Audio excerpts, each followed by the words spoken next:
Olá, sejam mais uma vez todos bem-vindos ao nosso canal Vida em Portugal.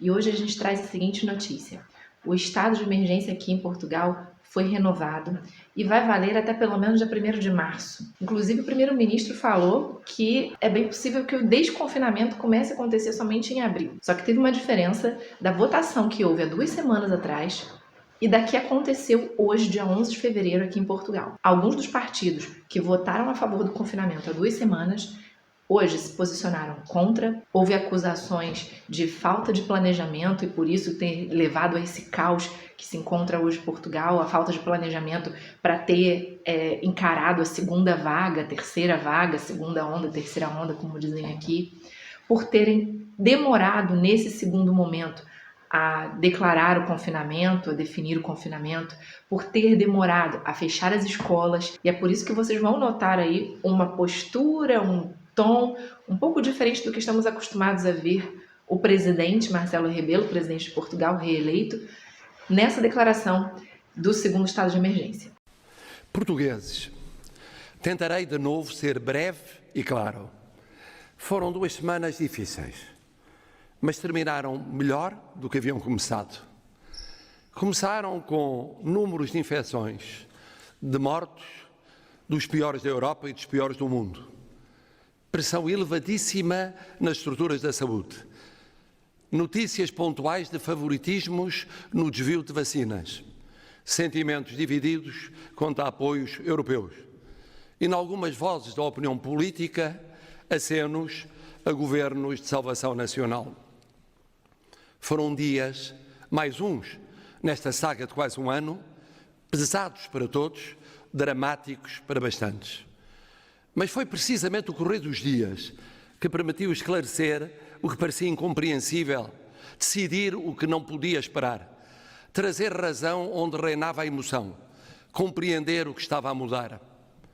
Os portugueses compreenderam que os apoios europeus eram simbólicos, não substituíam os heróis da saúde, mas mostravam que numa verdadeira união ninguém deve esquecer ninguém. Os portugueses compreenderam que há atrasos na produção e no fornecimento de vacinas na Europa e em Portugal e que isso ia impor, a partir de abril, vacinar mais e mais depressa para cumprirmos a meta avançada para setembro. E também que os responsáveis pelos favoritismos no desvio de vacinas iam ser exemplarmente punidos. Os portugueses compreenderam que sublinhar a essencial ajuda das nossas Forças Armadas, presentes desde março de 2020, ao pessoal da saúde e aos autarcas, é um trunfo no processo de vacinação. Os portugueses compreenderam que o bom senso já aconselhava que provocar nesta altura crises políticas com cenários de governos à margem dos partidos, de resultado indesejável, em tempo perdido, em terceiras eleições no verão e nada de novo no horizonte, não servia para outra coisa senão para agravar a pandemia, nunca para abreviar. Os portugueses finalmente compreenderam o mais importante, que o número de infectados por dia descia de mais de 15 ou 16 mil para entre 2 e 7 mil. E o de mortos descia também. E isso, a manter-se, podia, dentro de semanas, um mês e meio, reduzir a enorme pressão sobre as estruturas da saúde. E agora? Agora é tudo muito claro. Temos de sair da primavera sem mais um verão e um outono ameaçados. Em vida, saúde, economia, sociedade.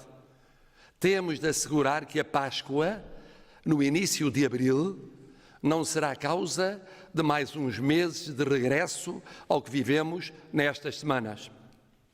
Temos, até à Páscoa, de descer os infectados para menos de 2 mil, para que os internamentos e os cuidados intensivos deixam dos mais de 5 mil e mais de 800 agora para perto de um quarto desses valores. E descer também a propagação do vírus para números europeus. Estabilização esta duradoura, sustentada, sem altos e baixos. Temos de manter o estado de emergência e o confinamento, como os atuais, por mais 15 dias e apontar para prosseguir março fora no mesmo caminho, para não dar sinais errados para a Páscoa. Temos de melhorar o rastreio de contaminados, com mais testes, mas sobretudo com mais operacionais, e ter presente o desafio constante da vacinação possível. Sem essas peças-chave, não haverá um desconfinamento bem-sucedido. Temos de, durante essas semanas, ir estudando como, depois da Páscoa, evitar que qualquer abertura seja um novo intervalo entre duas vagas. Temos de continuar a apoiar, e apoiar depressa, os que na economia e na sociedade sofrem com estas semanas de sacrifício. Tudo sem crises políticas. Tudo sem cenários de governos de unidade ou salvação nacional. Não se conte comigo para dar o mínimo eco a cenários de crises políticas ou eleitorais.